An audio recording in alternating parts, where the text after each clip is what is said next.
اسرائیل اور امریکہ نے تہران سمیت ایران کے متعدد شہروں پر حملے کیے ہیں۔ The United States military began major combat operations.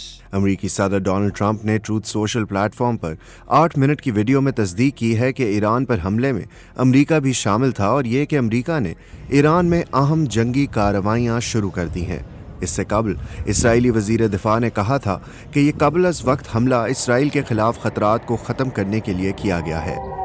اسرائیل کے ایران پر حملوں کے بعد اسرائیل کی دفاعی افواج IDF کے مطابق ملک بھر میں سائرن بجائے گئے ہیں اور موبائل ڈیوائسز پر براہ راست ہدایت جاری کی گئی کہ لوگ محفوظ جگہوں کے قریب رہیں۔ ایران کے سرکاری میڈیا کے مطابق تہران کے علاوہ کرمانشاہ، قم، اصفہان اور کرج ان شہروں میں شامل ہیں جہاں دھماکے سنے گئے ہیں۔ دوسری جانب ایران اور اسرائیل نے اپنی فضائی حدود بند کرنے کا اعلان کیا ہے۔ یہ حملے ایک ایسے وقت میں ہوئے ہیں جب امریکہ اور ایران کے درمیان ایران کے جوہری پروگرام پر سفارتی مذاکرات جاری تھے، تاہم امریکی صدر ڈونلڈ ٹرمپ نے مذاکراتی عمل پر عدم اطمینان کا اظہار کیا تھا اور وہ پہلے ہی ایران کو حملے کی دھمکی بھی دے چکے تھے۔